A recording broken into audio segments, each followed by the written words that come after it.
Alam niyo ba kung gaano ka-accurate yung Jupiter transit sa akin? Nalaman ko lang 'to simula nung nagbabasa na ako ng, astrology charts or yung mga nangyayari, yung mga transits sa charts. Kasi chineck ko kung ano ba yung mga ganap sa buhay ko nung nagta-transit si Jupiter.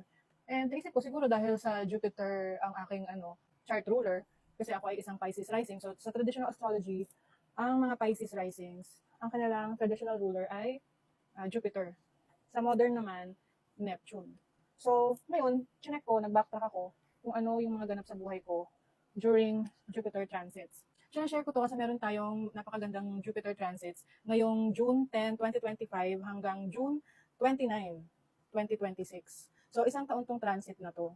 Kaya, maraming magagandang magaganap dito. Alam niyo kung bakit? Kasi si Jupiter ay magta-transit sa sign ng Cancer, which is yung kanyang sign of exaltation. Ang ibig sabihin nun, dito siya pinakamalakas. Yan, sa sign na yan. Dahil yan yung kanyang comfort. No? Diyan siya, kumbaga yung energy kasi ng Jupiter tsaka ng Cancer ay, kumbaga sa magkasundo sila. They support each other. They nurture and care for each other. So very supportive yung energy ni Cancer sa sign ng Jupiter. Kaya maraming mga magagandang pwedeng mangyari sa atin sa transit na ito.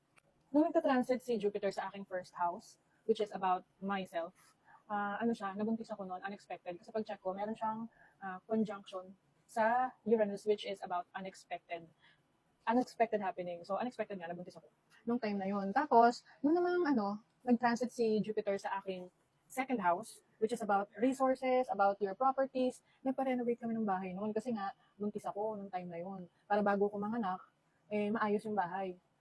Tapos nung time na yun, ang dami namin mga nabiling gamit, bagong sala set, basta ang dami, renovation talaga, major renovation sa bahay. Tapos, nung namang nagta-transit naman si Jupiter sa aking third house, which is about communication, short travel, short distance travel, anything na may kinalaman sa travel. Meron nagregalo sa akin ng sasakyan. So, nung time na yun, niregaluhan ako ng partner ko ng sasakyan, yung Chevrolet Spark. So, sabi ko napakaswerte naman ng taon na to or ng nangyayari na to kasi sunod-sunod yun eh. Kasi isipin mo, first house, second house, third house.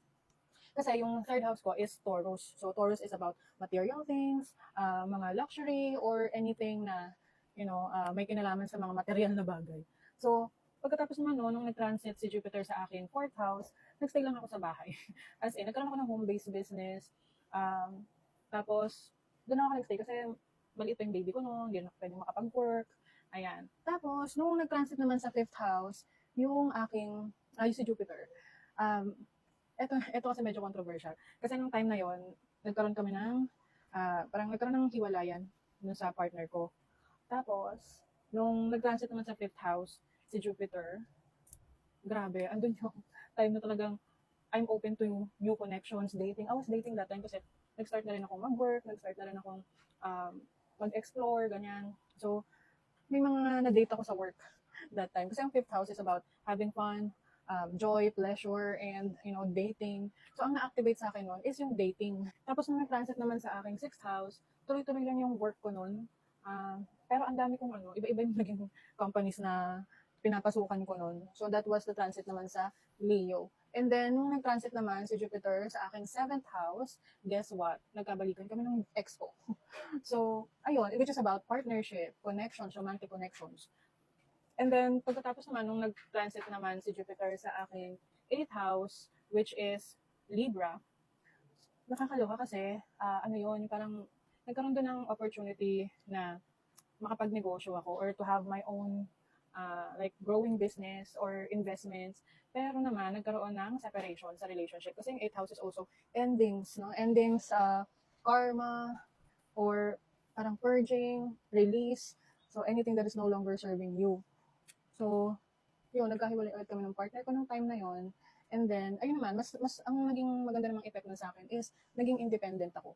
So, nagkaroon ako ng sarili kong source of income, like, nagkaroon ako ng unexpected flow of money, kasi ang 8th house is also about investments. Nung nag-transit naman si Jupiter sa aking 9th house, which is about travel, higher learning, hindi naman na-activate yung travel ko doon, but ang na-activate doon is yung teaching, kasi pumasok ako sa pag-teaching. Oo, yung online teaching naman yon, yung I was teaching English as a second language sa mga foreigners like Chinese, Japanese, sa Europe, no? Some parts of Europe like Spain, Turkey, ganun. So yun naman yung na-activate sa akin. Yung kasing mga houses na yan, iba't ibang areas of life. Minsan, yung certain part of life lang yung ma-activate sa'yo doon sa house na yun.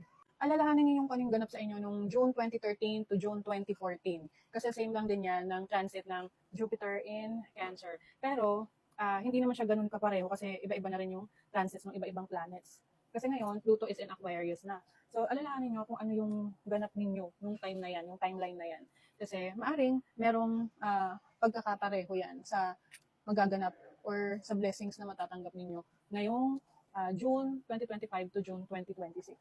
Maganda kasing malaman kung ano yung areas of life na i-activate sa inyo ni Jupiter para at least handa ka, tsaka alam mo kung ano yung mga actions na gagawin mo, kung sasang-ayon ba sa plano mo itong transit na to. Kasi kung hindi, pwedeng magkaroon ka ng challenge doon. At kung ano yung pwede mong gawin para mag-align siya doon sa plano mo. Gumamit ako nitong Bermuda Hair Protecting Serum kasi nagpo-protect siya sa ating buhok kapag ito ay ating pinaplansya or binoblower. So kung gusto niyo rin ito, meron ito sa yellow basket. Kung gusto niyo rin malaman kung anong areas of life ang maapektuhan ng Jupiter transit sa inyo ngayong taon, pwede kayong magpa-book ng Jupiter transit reading sa akin. It's only 530 pesos, no? Napakamura na yan, guys. Kasi gusto ko kayong tulungan kung paano nyo magagamit itong energy ni Jupiter sa inyong life, kung saan kayo mas magandang makapag-focus or kung saan mas maapektuhan yung mga desisyon nyo sa buhay. Ipapaliwanag ko doon kung ano yung mga bagay na dapat nyong asahan at mga dapat nyong iwasan. Kaya kung interesado kayo, email nyo lang ako sa mysticqueenph@gmail.com.